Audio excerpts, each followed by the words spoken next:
विश्वासियों को हमारे बिना शर्त या फिर शर्त रहित चुनाव में प्रदर्शित परमेश्वर के ज्ञान पर विचार करना चाहिए और हमारे लिए परमेश्वर के ज्ञान में आनंदित होना चाहिए जो यीशु मसीह है।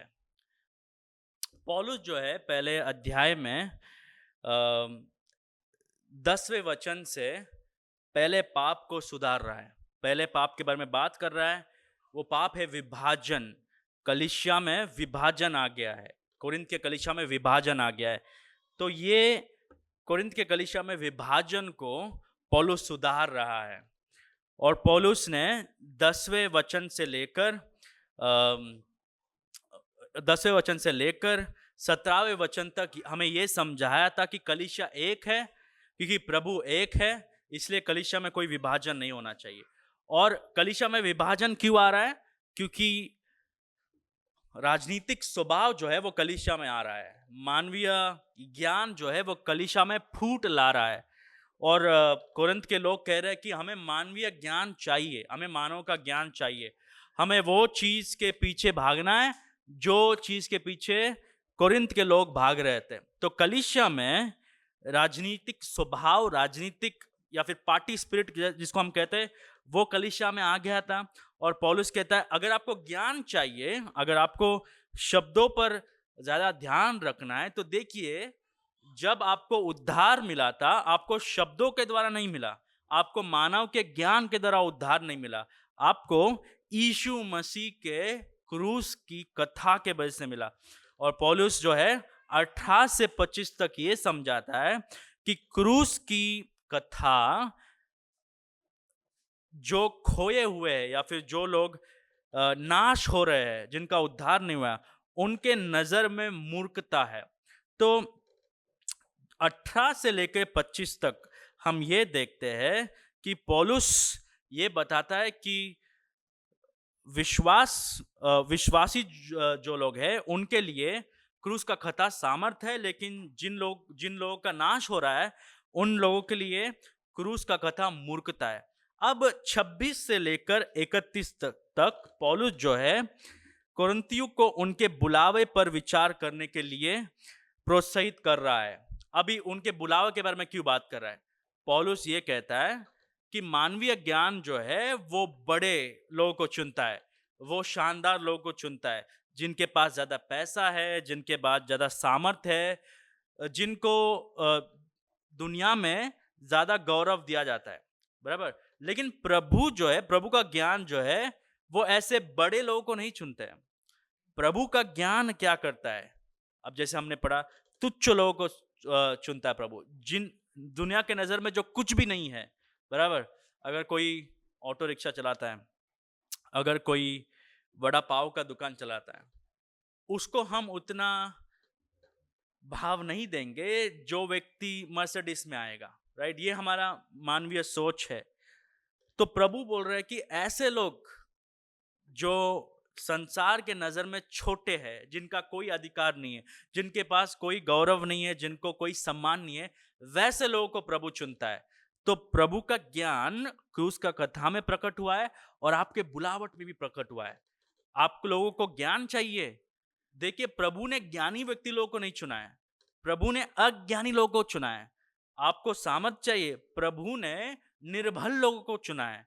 आपको प्रभाव चाहिए, आप में कोई प्रभाव नहीं था, फिर भी मैंने चुन लिया। तो प्रभु जो है यहाँ पर 26 से लेकर 31 तक पौलुस के द्वारा बात करते हैं और हमें समझाते हैं, पहला कुरिन्थियों के लोगों को समझाते हैं कि प्रभु का जो चुनाव है उसमें कोई शर्त नहीं है। प्रभु ज्ञानवंत लोगों को नहीं चुनते हैं, पैसे वालों को नहीं चुनते, ऐसे लोगों को नहीं चुनते जिनका प्रभाव इस दुनिया में बहुत है, जो बड़े लोग हैं इस संसार के अनुसार। प्रभु कैसे लोगों को चुनते हैं? प्रभु जो है वो अपनी शर्तों पर बुलाते हैं। तो 26 से लेकर 26वें वचन में हम पहला मुद्दा को सीख सकते हैं। वो क्या है? परमेश्वर हमें अपनी शर्तों पर बुलाता है। परमेश्वर हमें अपनी शर्तों पर बुलाता है। कोरिन्थियस को यह समझाने के बाद कि क्रूस में वास्तविक शक्ति, सम्मान और ज्ञान प्रकट होता है, पौलुस कोरिन्थियुस को उनके स्वयं के बुलावट का विचार विचार पर स्वयं का बुलावट पर विचार करने में मदद करता है। पौलुस ये कहता है, देखिए 26वां वचन में पौलुस ये कहता है कि आपके बुलावट पर विचार करो। आपको जब परमेश्वर ने बुलाया था तो कौन से परिस्थिति में आपको परमेश्वर ने बुलाया था? परमेश्वर ने तब नहीं बुलाया था जब आप बहुत ही ज्ञानी थे, तब नहीं बुलाया था जब आप बहुत ही महान थे। तो 26वां वचन में पौलुस कहता है, हे भाइयों, अपने बुलाए जाने को तो सोचो कि ना शरीर के अनुसार बहुत ज्ञानवान और ना बहुत सामर्थी और ना बहुत कुलीन बुलाए गए।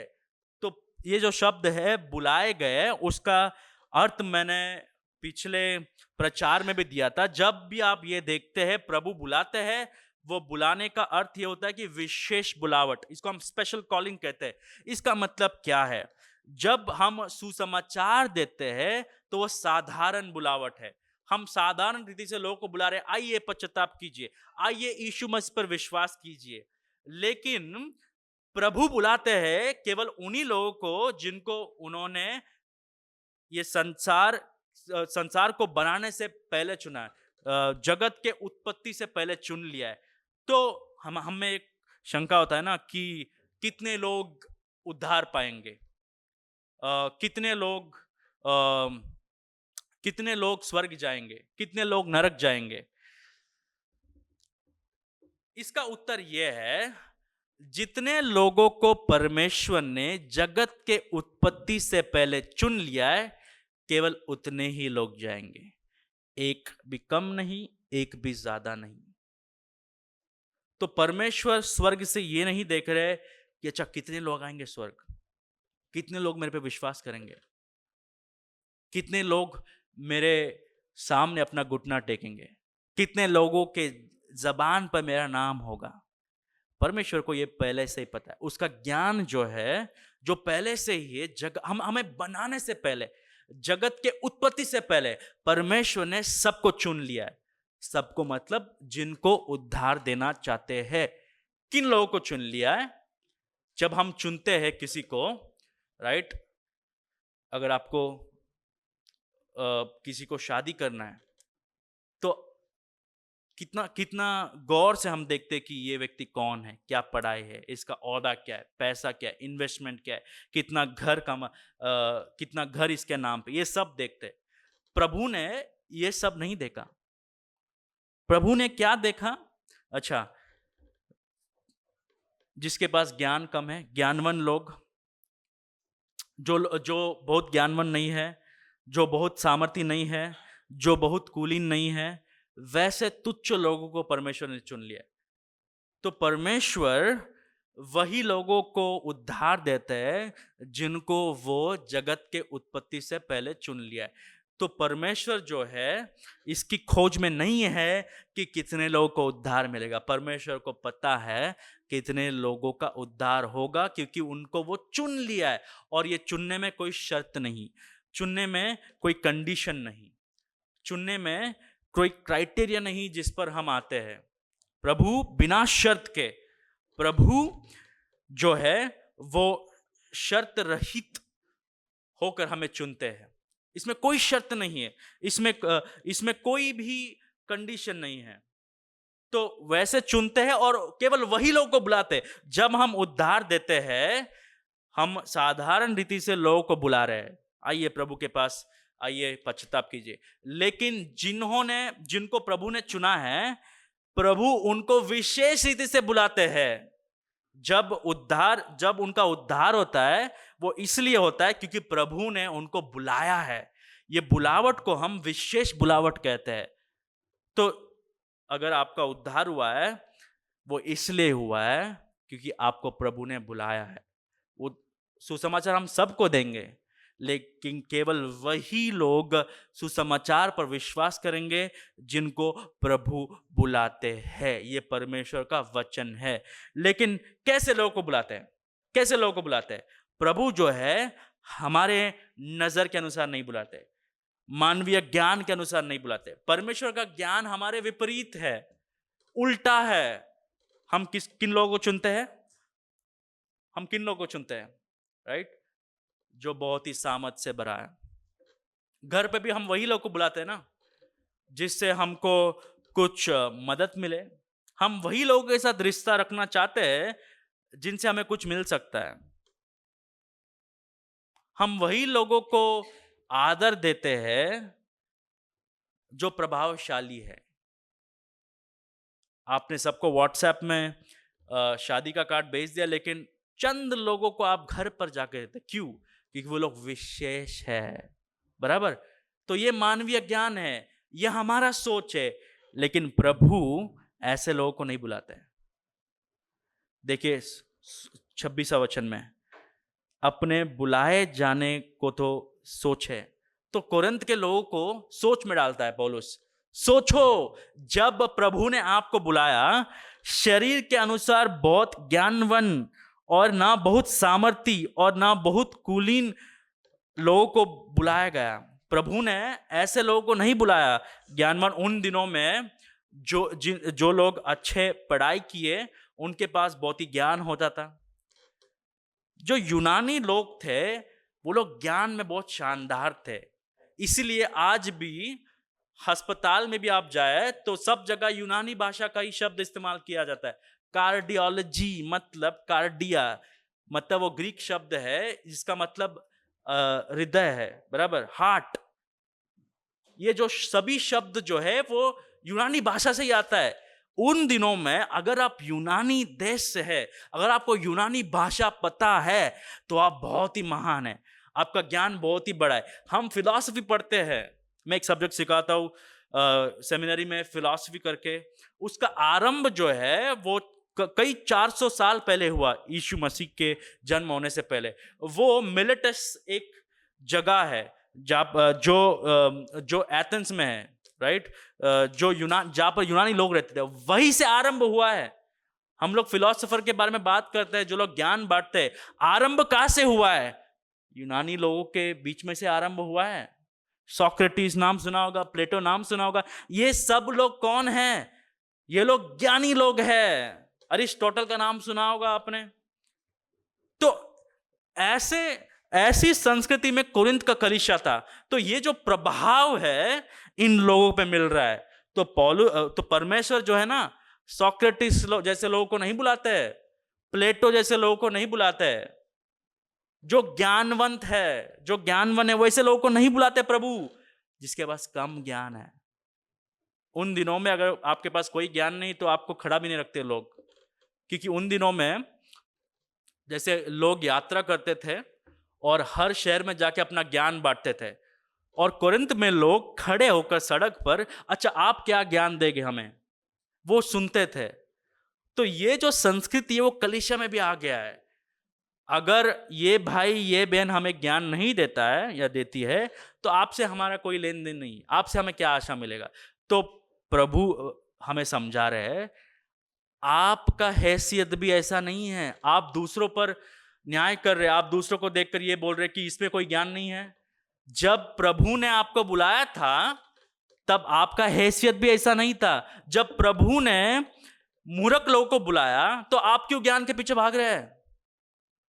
तो प्रभु ने ज्ञानवान लोगों को नहीं बुलाया, प्रभु ने सामर्थ्य लोगों को नहीं बुलाया। उन दिनों में जिनके पास पढ़ाई होता था, जिनके पास पैसा होता था, जो राजनीतिक अधिकारी थे, उनके पास बहुत ही सामर्थ्य होता है निर्णय बनाने के लिए, शहर चलाने के लिए।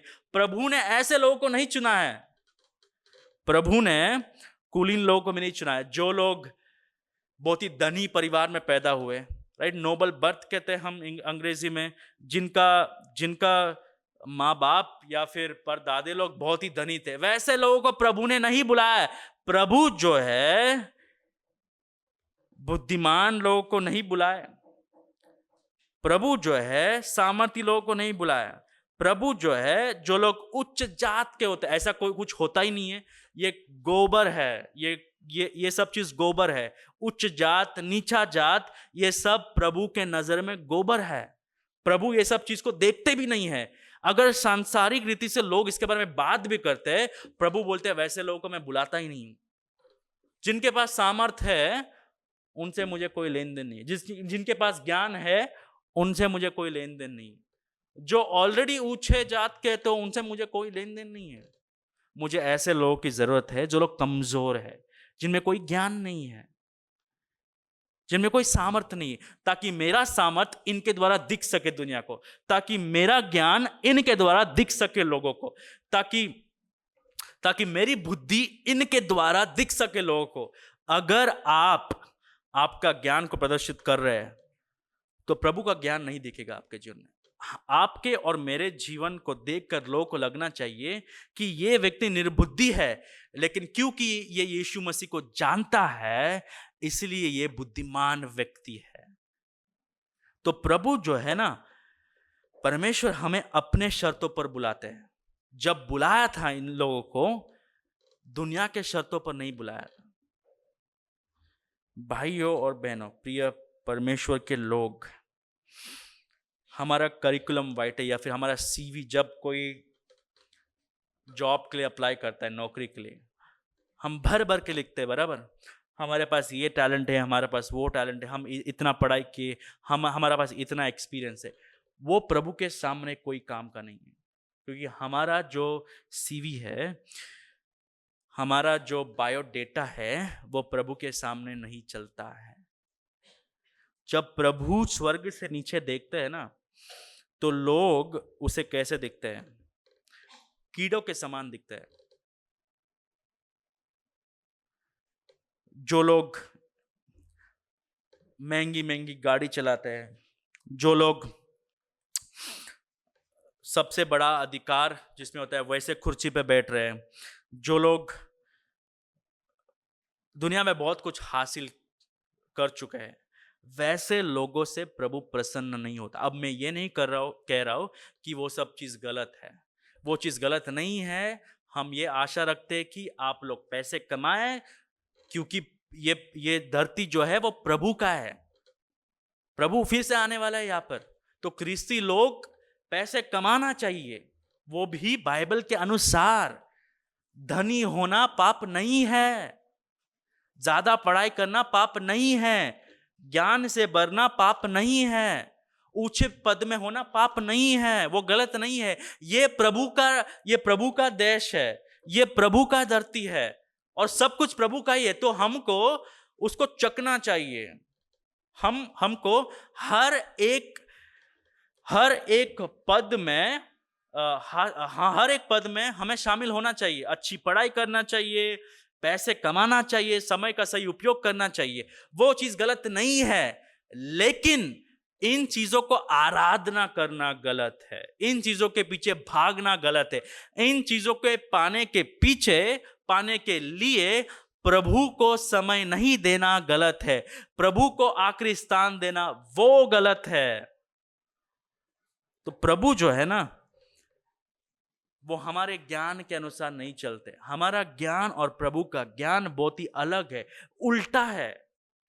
दुनिया में वही लोगों को ज्यादा महत्व दिया जाता है जिन लोगों के पास पैसा है, जिन लोगों के पास अधिकार है, जो लोग बड़े बड़े घर से आते हैं, जिनका परिवार सांसारिक रीति से बहुत ही अच्छा है।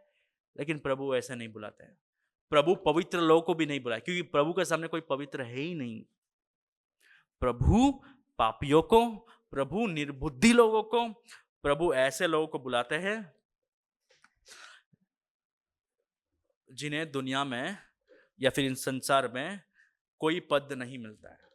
तो 26वां वचन में हम ये सीखते हैं कि प्रभु जो है हमें अपने शर्तों पर बुलाता है। 27 से लेकर 29 तक हम दूसरा मुद्दा को सीखते हैं। परमेश्वर ने हमें अपने उद्देश्यों के लिए चुना है। परमेश्वर ने अपने उद्देश्यों के लिए चुना है। अगर परमेश्वर बुद्धिमान, प्रभावशाली और अमीर को नहीं बुलाते, तो परमेश्वर किसे बुलाते हैं? पौलुस कहता है कि परमेश्वर वही चुनता है जो मूर्ख, कमजोर, दीन, तुच्छ है और संसार के नजर में कुछ भी नहीं है। पिछले आयत में या फिर पिछले वचन में हमने देखा कि परमेश्वर ने कई बुद्धिमान, प्रभावशाली और धनी लोगों को नहीं चुना। अब इसका अर्थ ये नहीं कि कोरिन्थ में बुद्धिमान थे ही नहीं, इसका अर्थ ये नहीं कि कोरिन्थ में सामर्थी लोग थे ही नहीं।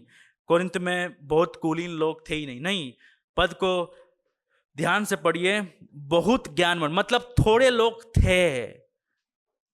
अब कई लोग ये पद को लेकर कुछ भी अर्थ निकालते, इसका अनुवाद कैसे भी करते हैं। इसका अर्थ ये करते कि कलीसिया में सामर्थी लोग होना ही नहीं चाहिए, कलीसिया में ज्ञानवान होना ही नहीं चाहिए। पौलुस वो नहीं कह रहा है।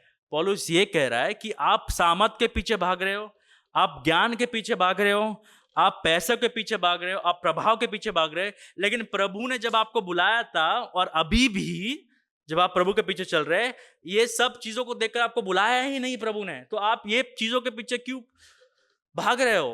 पौलुस का मुद्दा वो है। फिर 27 से लेकर 29 तक पौलुस ये कहता है कि परमेश्वर ने हमें अपने उद्देश्यों के लिए चुना है। परमेश्वर ने क्यों ऐसे लोगों को चुना है? परमेश्वर ने क्यों ऐसे लोगों को चुना है? परमेश्वर ने इसलिए चुना है, देखिए 2 कारण देता है पौलुस, 2 कारण।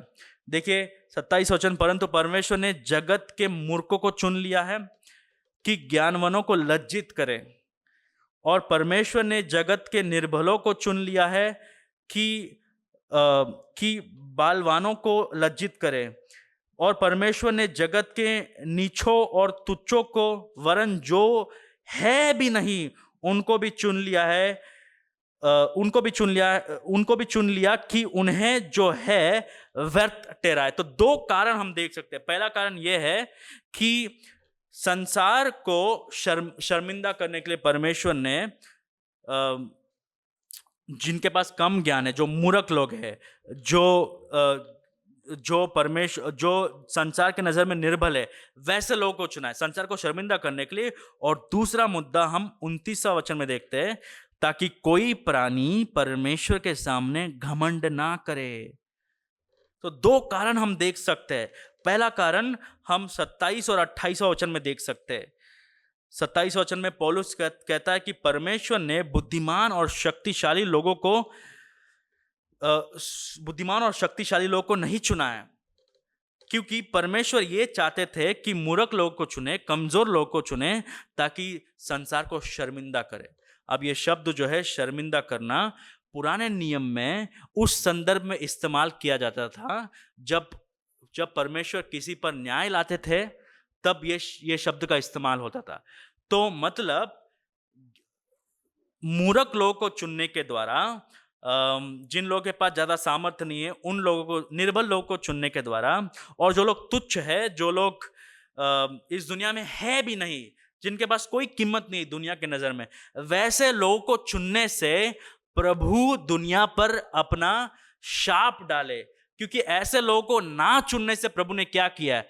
इन लोगों को इनकार कर दिया, इन लोगों को उद्धार नहीं दिया है। तो उद्धार नहीं मिलना मतलब क्या है? शर्मिंदा होना। शर्मिंदा होना मतलब क्या है? प्रभु के न्याय के अधीन आना। तो प्रभु ने ऑलरेडी दुनिया को न्याय कर दिया है, लज्जित कर दिया है, और न्याय करने वाला है। क्योंकि उस दिन उसके कुर्सी के चारे और कौन कौन इकट्ठा होने वाला है? जो लोग कमजोर हैं, जो लोग पापी लोग हैं, जो लोग इस दुनिया में तुच्छ है, जिनका कोई अधिकार नहीं है, जिनके पास ज्यादा पैसे नहीं है, जो लोग महान घरों से नहीं आते, वैसे लोग ही परमेश्वर के सामने खड़े रहेंगे एक दिन। तो परमेश्वर इसलिए कमजोर लोगों को चुनते हैं, निर्बुद्धि लोगों को चुनते हैं, ताकि दुनिया को शर्मिंदा करे वो। और शर्मिंदा करना मतलब न्याय करना। क्रूस ने इस संसार का ज्ञान को न्याय कर दिया है, क्योंकि इस संसार के ज्ञान से, सामर्थ्य से और अपने शक्ति से उन लोगों ने उद्धार नहीं पाया है। तो जब उद्धार नहीं मिलता है, उसका मतलब वो लोग शर्मिंदा हो गए, प्रभु का न्याय उन पर आ गया। उतना ही नहीं, 29वां वचन में मुख्य रूप से प्रभु हमें क्यों चुनते हैं? एक और कारण है कि परमेश्वर तुच्छ और अप्रभावशाली लोगों को क्यों चुनते हैं। वह है कि सारी महिमा प्रभु प्राप्त करे। अगर आपके उद्धार से आपको महिमा मिलता है, अगर आपके चुनने से आपको महिमा मिलता है, तो प्रभु आप बन गए। इसलिए ना, जब हम समय देते हैं गवाही बोलने के लिए, बहुत बार गवाही का मतलब क्या होता है कि आप कितने बड़े थे, कितने बड़े हैं और प्रभु ने आपको क्यों चुन लिया। यही हम गवाही में सुनते रहते हैं। हम पीएचडी कर रहे थे, हम उच्च जात के थे और हमको प्रभु ने चुन लिया है। तो 20 मिनट 30 मिनट गवाही में केवल हमारे बारे में हम बात करते हैं। इसलिए हम गवाही देने से पहले लोगों को बोलते हैं कि गवाही लिख के लाओ, क्योंकि हम ये नहीं चाहते कि आप अपना ढिंडोरा पीटे वापस, आप अपने ढींग मारे। आप आपके बारे में बताइए। हमें ये जानना है कि आप क्या बोलने वाले हैं लोगों से, क्योंकि अगर आपका गवाही आपके बारे में है तो हमको नहीं सुनना है। आपका गवाही यीशु मसीह के बारे में होना चाहिए। तो आपके उद्धार से, आपके बुलावट से परमेश्वर को महिमा मिलता है। देखिए 29वां वचन, ताकि कोई प्राणी परमेश्वर के सामने घमंड ना करे। इसीलिए हम ये बोलते हैं कि प्रभु जगत के उत्पत्ति से पहले चुन लेते हैं। तो इससे आपको कोई श्रेय मिलता है? नहीं, प्रभु ने चुन लिया है। और कोई भी अच्छाई देखकर नहीं चुनते हैं, क्योंकि आप पैदा ही नहीं है तो आप में अच्छाई क्या होगा। और परमेश्वर का वचन कहता है कि हम सब पाप में जन्म लिए। तो परमेश्वर क्यों चुनते हैं? इसका उत्तर यह है कि परमेश्वर को अच्छा लगता है। उसकी अच्छी इच्छा के कारण परमेश्वर हमें चुन लेते हैं, परमेश्वर हमें बुलाते हैं। इसीलिए केवल परमेश्वर को महिमा मिलना चाहिए। अगर आज आप यहाँ पर बैठकर ये सोच रहे हैं कि मेरा तो उद्धार हो जाना ही था, क्योंकि मेरे पिताजी क्रिस्ती थे, हम क्रिस्ती परिवार में पैदा हुए, तो हमारा उद्धार कैसे नहीं होता? वो घमंड है। आप परमेश्वर के वचन को नहीं जानते हैं। भाइयों और बहनों, परमेश्वर के अनुग्रह के कारण ही हमको उद्धार मिला है। आप में से कोई भी ऐसा व्यक्ति नहीं है जो आज स्वर्ग जा रहा है और इसलिए जा रहा है क्योंकि आपने प्रभु को चुना है। कोई व्यक्ति प्रभु को चुनता नहीं है, प्रभु लोगों को चुनते हैं। क्योंकि मरे हुए लोग एक पवित्र परमेश्वर को नहीं चुनते। एक पापी व्यक्ति पवित्र प्रभु को नहीं चुनता है। जब तक प्रभु हमें नया हृदय नहीं देते, हमारे मन को नहीं बदलते, तब तक हम प्रभु को नहीं चुन सकते। हमारा स्वभाव पापी है, हमारे आदतें पापी है, हम पवित्र चीज को कैसे चुन सकते हैं? इसलिए जब हम प्रचार करते हैं ना, थोड़े लोगों से ये विनती करते हैं कि प्रभु को चुनो, प्रभु को चुनो।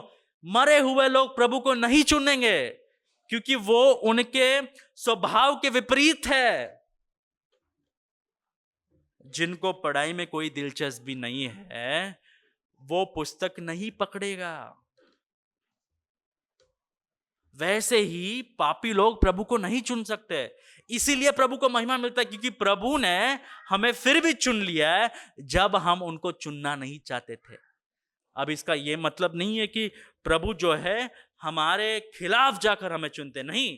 पहले वो हमें नया हृदय देते हैं, फिर हमारे हृदय को बदलते हैं, फिर हम जाकर प्रभु को चुनते, फिर हम पश्चाताप करते, फिर हम प्रभु पर विश्वास करते, फिर हम सुसमाचार पर विश्वास करते। इससे किसको श्रेय मिलता है?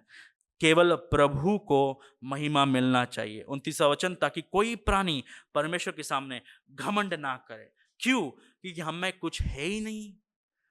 अगर आज यहाँ पर आप बैठे हैं तो इसका मतलब ये नहीं कि आप ज्ञानी हो, आप प्रभावशाली हो, आप बुद्धिमान हो इसलिए प्रभु ने चुना है। नहीं, हम निर्बुद्धि है।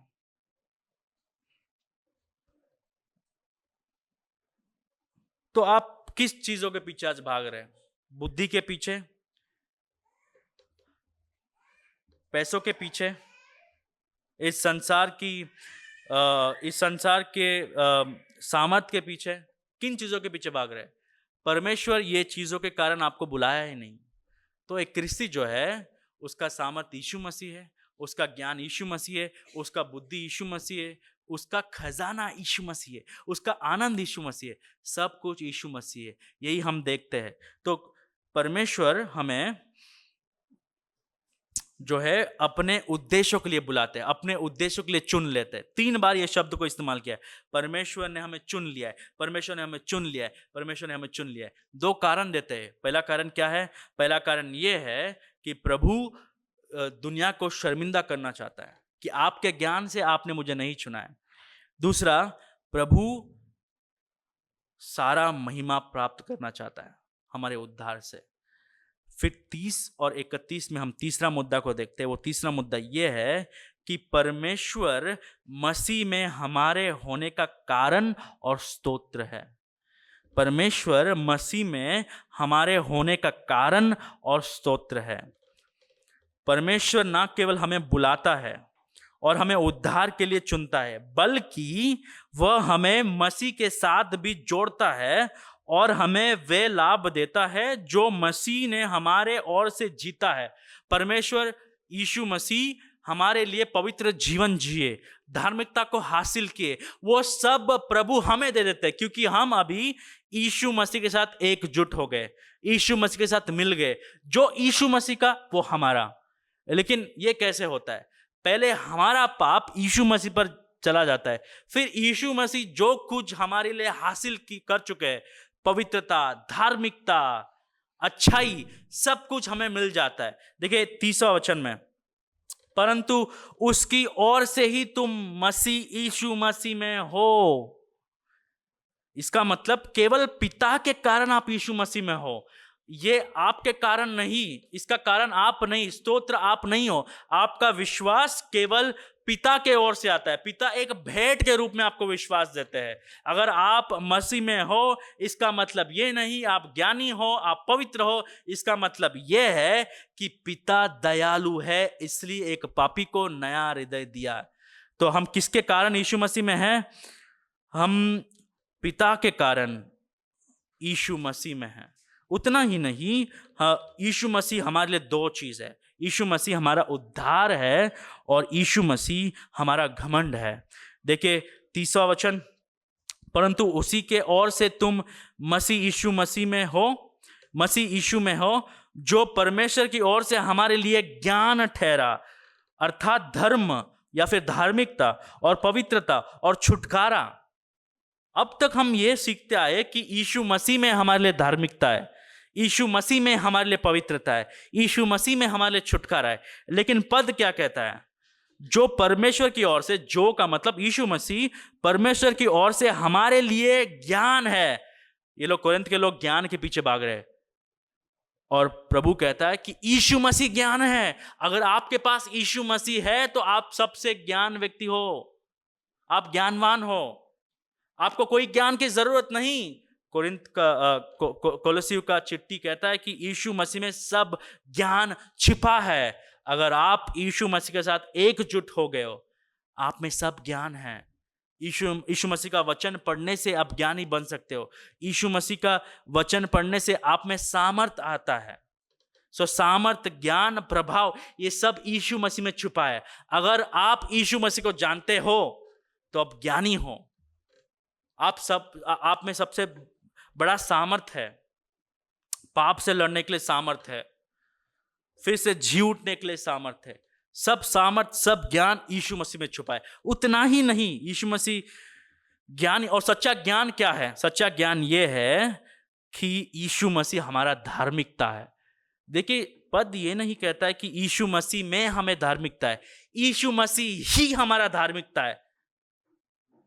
इसका मतलब जो कोई यीशु मसीह को जानता है वो प्रभु के सामने एक स्वच्छ व्यक्ति, एक स्वतंत्र व्यक्ति है। क्योंकि हम पापी हैं, प्रभु के सामने हम पवित्र नहीं ठहरा सकते। लेकिन क्योंकि यीशु मसीह हमारे लिए मरे, यीशु मसीह हमारे लिए अपना लहू बहाए, यीशु मसीह हमारा धार्मिकता बन गए। धार्मिकता का मतलब यह है कि प्रभु के न्याय में, राइट, प्रभु के न्याय में हम पर कोई भी दोष नहीं, हम स्वतंत्र है। जब प्रभु स्वर्ग से देखते हैं तो हर एक के खिलाफ चार्जशीट होता है। चार्जशीट का मतलब यह है, भाई संदेश प्रार्थना में भी बता रहे थे कि अगर हम हमारे पापों को परखते हैं तो हम पर दोष आ जाता है। देखिए जब कसाब के बारे में चार्जशीट बना रहे थे तो कई हजार, 10,000 से ज्यादा पेजेस उसके खिलाफ लिखा गया था। कसाब ने ये किया, वो किया, ये किया, वो किया। सोच सकते हैं कि 10,000 से ज्यादा, मुझे लगता है 13,000 पन्नों का चार्जशीट बना। 90 दिन पुलिस लोग सुबह शाम काम करते, चार्जशीट दे दिए। और जब वो वकील वो चार्जशीट लेके जाता है और जो न्याय करने वाला है वो चार्जशीट देखता है, तो कसाब को देख के कहता है कि आपके खिलाफ इतने दोष है, 13,000 पन्नों का। अगर प्रभु हमारे खिलाफ चार्जशीट बनाएंगे तो दुनिया में ऐसा कोई भी पुस्तक नहीं जो सब चार्जशीट को हम उसमें लिख सकते हैं। उतना दोष हमारे खिलाफ है, लेकिन जब यीशु मसीह हमारे लिए मरते हैं वो सब दोष निकल जाता है। उसका मतलब है धार्मिकता। हम पर कोई दोष नहीं। हम जब भी परमेश्वर के सामने खड़ा होते हैं, हम पर कोई भी दोष नहीं। झूठ बोलने का दोष नहीं, व्यभिचार का दोष नहीं, चोरी करने का दोष नहीं। क्या हमने ये सब नहीं किया है? हमने किया है, लेकिन यीशु मसीह उसके लिए भुगताना करते हैं। यीशु मसीह अपना लहू से हमें पवित्र बनाते हैं। यीशु मसीह इन्हीं चीजों के लिए, हमारे कारण, हमारे जगह में मरा। इसे हम कहते हैं धार्मिकता। यीशु मसीह हमारा धार्मिकता है। तो आप प्रभु के सामने अगर अपनी धार्मिकता लेके जा रहे हैं, तो आप ये भूल जा रहे हैं कि हमारी धार्मिकता प्रभु के सामने गंदे कपड़े जैसे है। यीशु मसीह हमारा धार्मिकता है। यही सच्चा ज्ञान है। एक पवित्र परमेश्वर के सामने हम पवित्र नहीं बन सकते, हम पवित्र नहीं ठहर सकते। यीशु मसीह हमारा धार्मिकता है। उतना ही नहीं, यीशु मसीह हमारा पवित्रता है। देखिए, पद ये नहीं कहता यीशु मसीह में है, यीशु मसीह में हमारा पवित्रता है। पद ये कहता है कि यीशु मसीह ही हमारा पवित्रता है। किस चीज के पीछे आप भाग रहे हो? थोड़े लोगों के अनुसार पवित्रता का मतलब सोने नहीं पहनना, बराबर, कान का नहीं पहनते हैं। अच्छा, जीन्स नहीं पहनना है रविवार को, नहीं तो आप पवित्र नहीं बनोगे। ज्यादा पैसे बैंक में नहीं रखना है, नहीं तो आप पवित्र नहीं है। ज्यादा लंबे बाल नहीं रखना है, नहीं तो आप पवित्र नहीं हो। सुबह 5 बजे ही प्रार्थना करना है, नहीं तो आप पवित्र नहीं हो। यह संस्कृति के अनुसार पवित्रता है। और प्रभु जब ऐसे सोच को देखते हैं वो हंसते हैं, क्योंकि पवित्रता का औदा यहां पर है और हम ये छोटे छोटे चीजों में पवित्रता देख रहे हैं। अगर आपको पवित्र बनना है तो यीशु मसीह जैसे बनना है। और जिनका उद्धार हुआ है उनके लिए यीशु मसीह पवित्रता है। हमारी पवित्रता हम में नहीं है, यीशु मसीह ही हमारा पवित्रता है। जब आप यीशु मसीह को जानते हो तो आप पवित्र लोग हो, आप पवित्र व्यक्ति हो, क्योंकि यीशु मसीह ने आपको अपने पवित्रता से ढक दिया है। यीशु मसीह ने आपको अपना धार्मिकता दे दिया है। यीशु मसीह हमारा पवित्रता है। तो आपको पवित्र बनना है तो यीशु मसीह जैसे बनना है। भारतीय संस्कृति के अनुसार पवित्र बनोगे तो आप भारतीय लोगों के नजर में पवित्र बनोगे, लेकिन एक परमेश्वर के सामने जो पवित्र है, जो स्वर्ग से देख रहा है सबको, उनके सामने पवित्र नहीं बनोगे। तो किसके सामने पवित्र बनना है? लोगों के सामने या प्रभु के सामने? पवित्रता बाइबल से आता है। बाइबल हमें बताता है कि पवित्रता का परिभाषा क्या है। तो यीशु मसीह में हमें पवित्रता है, वो तो हम सीखते हैं, लेकिन यीशु मसीह ही हमारा पवित्रता है। सो असली ज्ञान क्या है? कि पवित्रता यीशु मसीह में है, पवित्रता यीशु मसीह ही है। तो अगर आपने यीशु मसीह को हासिल कर लिया, अगर यीशु मसीह आपको जानते हैं, आप यीशु मसीह को जानते हैं, आप पवित्र व्यक्ति हो। उतना ही नहीं, देखिए, और छुटकारा है। इसलिए मैंने ये 30वां वचन को ऐसे बताया कि यीशु मसीह हमारा उद्धार है। सो धार्मिकता या फिर धर्म, पवित्रता और छुटकारा, ये तीनों चीज उद्धार के बारे में बात करता है। छुटकारे का मतलब क्या है? हम लोग पाप के बाजार में बेचे गए थे। हम पाप के बाजार में एक चेले थे। तो उन दिनों में चेलों को बाजार से खरीदते थे वो लोग। उन दिनों में चेले को रखना एक रूल था। उन दिनों में जो लोग बहुत ही प्रभावशाली थे उनके पास चेले होते थे, तो मार्केट में जाके वो पैसे देके चेलों को खरीदते थे। तो पौलुस वो शब्द को इस्तेमाल कर कर हमको बताता है कि जैसे चेले लोग मार्केट से खरीदे जाते थे पैसे के द्वारा, यीशु मसीह ने अपना खून, अपना जान देकर हमें पाप के बाजार से खरीदा है। तो आप भी चेले हैं, आप पाप के चेले थे, लेकिन अब यीशु मसीह ने हमको छुड़ाया है। अब आप पाप के चेले नहीं, यीशु मसीह के चेले हो। तो इसीलिए यीशु मसीह में हमको छुटकारा है। लेकिन देखिए पद क्या कहता है, यीशु मसीह ही हमारा छुटकारा है, यीशु मसीह हमारा उद्धार है। और दुनिया के नजर में आपके पास पैसा हो सकता है, आपके पास गाड़ी हो सकती है, आपके पास घर हो सकता है, लेकिन आपके पास अगर उद्धार नहीं है तो चलता है। लेकिन परमेश्वर के सामने सही ज्ञान, सही सामर्थ, सही गौरव क्या है कि आप धार्मिकता को समझे, आप पवित्रता को समझे, आप छुटकारा को समझे। तो कहां से मिलेगा हमें यह चीज? यीशु मसीह में सब कुछ है, अर्थात यीशु मसीह ही सब कुछ है हमारे लिए। वो हमारे लिए एक भेंट है, परमेश्वर की ओर से एक ज्ञान है। परमेश्वर यीशु मसीह ज्ञान का अवतार है। He is a personification of wisdom. अगर आप यीशु मसीह को नहीं जानते हो तो आप दुनिया में कितना भी पढ़ाई कर चुके होंगे, आपको पैसे कैसे इस्तेमाल करना है वो पता होगा, आपको घर कैसे खरीदना है वो पता होगा, आपको गाड़ी कौन सा खरीदना है वो पता होगा, सांसारिक ज्ञान आप में भर भर कर रहेगा। लेकिन प्रभु के सामने आप निर्बुद्धि हो, आप में कोई बुद्धि नहीं है, कि सच्चा बुद्धि या फिर सच्ची बुद्धि या फिर सही ज्ञान यीशु मसीह में आता है। एक पवित्र परमेश्वर के सामने, एक ज्ञानी परमेश्वर के सामने यीशु मसीह ही, और यीशु मसीह में जो लोग हैं केवल वही लोग ज्ञानी हैं, केवल वही लोग बुद्धिमान हैं, केवल वही लोग पवित्र है, केवल वही लोग धार्मिक है। तो आप, हमारा घमंड क्या है? हमारा घमंड क्या है? देखिए 31वां वचन, आखिरी वचन, ताकि जैसे लिखा है वैसा ही हो, जो घमंड करे वो प्रभु में घमंड करे। मतलब यीशु मसीह ना केवल हमारा उद्धार है, यीशु मसीह हमारा घमंड है। हम में कोई चीज का घमंड नहीं होना चाहिए, ना पैसों का, ना पढ़ाई का, ना बुद्धि का, ना सामर्थ्य का, ना परिवार का, नाम का। लेकिन हमें एक ही चीज का घमंड होना चाहिए, और वो सही घमंड है परमेश्वर के सामने। वो ये है कि हम परमेश्वर को जानते हैं। और हम इसलिए नहीं जानते क्योंकि हम ज्ञानी हैं, हम इसलिए नहीं जानते कि हम बुद्धिमान हैं, हम इसलिए जानते क्योंकि परमेश्वर ने हमें चुना है, क्योंकि परमेश्वर ने हमें उद्धार दिया है। तो घमंड किस में करें? हम केवल यीशु मसीह में घमंड करें।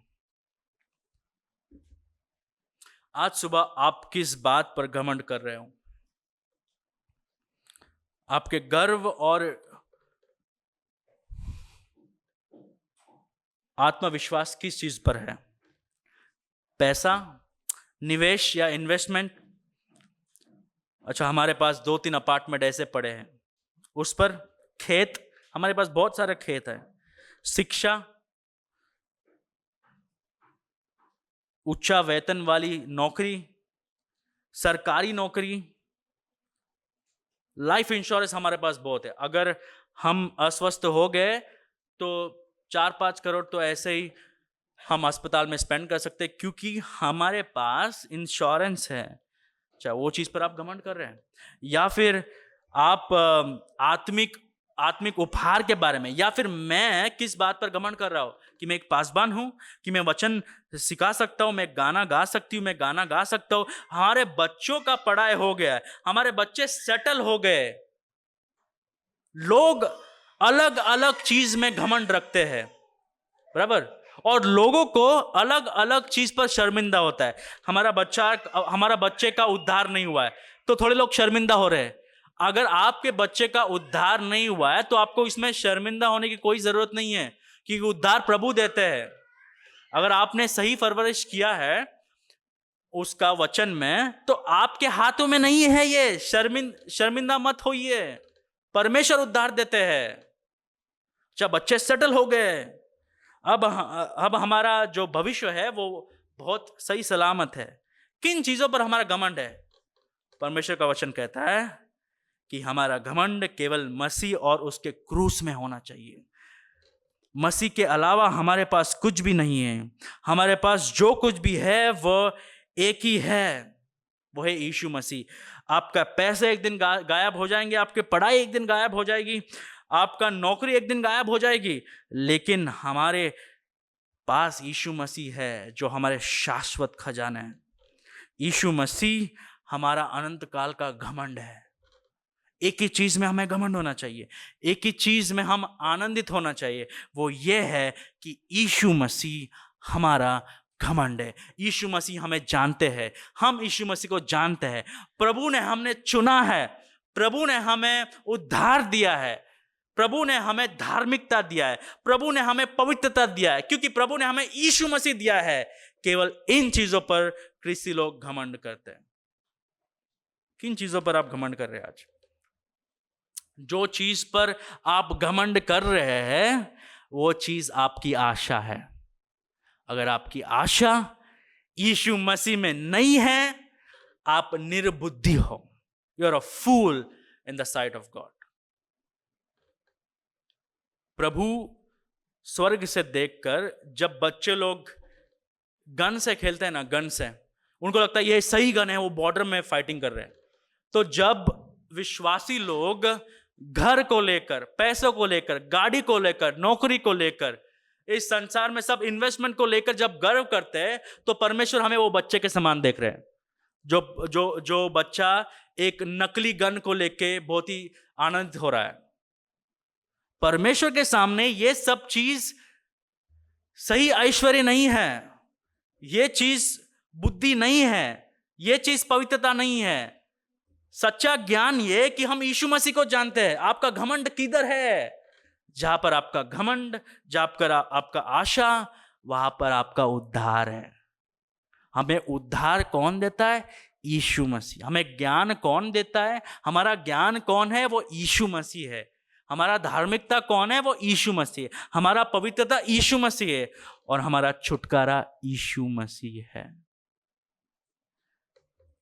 आज हमने ये देखा कि परमेश्वर हमें अपनी शर्तों पर बुलाता है। वो हमें संप्रभु रूप से चुनते हैं, और उसी के कारण हम यीशु मसीह में हैं। और हमने ये भी देखा परमेश्वर जब हमें चुनते हैं, अपनी इच्छाओं के लिए चुनते हैं, हमारे इच्छाओं के लिए नहीं।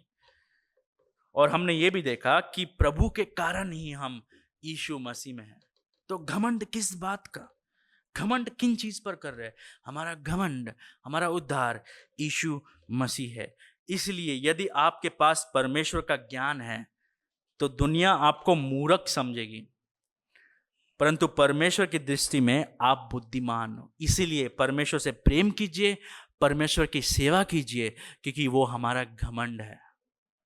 तो आज का सबक यह है, परमेश्वर ने हम जैसे महत्वहीन, मतलब जिसका कोई महत्व नहीं है, ऐसे लोगों को अपनी शर्तों पर और अपने उद्देश्यों के लिए चुना है। परमेश्वर ने हम जैसे लोगों को, जिसका कोई महत्व नहीं है, जिसका कोई मूल्य नहीं है संसार के अनुसार, ऐसे लोगों को अपने शर्तों पर और अपने उद्देश्यों के लिए या अपने इच्छाओं के लिए चुना है। यह है पवित्र परमेश्वर, यह है ज्ञानी परमेश्वर, यह है सच्चा ज्ञान। अगर आप यीशु मसीह को जानते हैं तो आप बुद्धिमान हो। अगर आप यीशु मसीह को जानते हैं तो आप पवित्र हो। आपका छुटकारा यीशु मसीह, आपका धार्मिकता यीशु मसीह।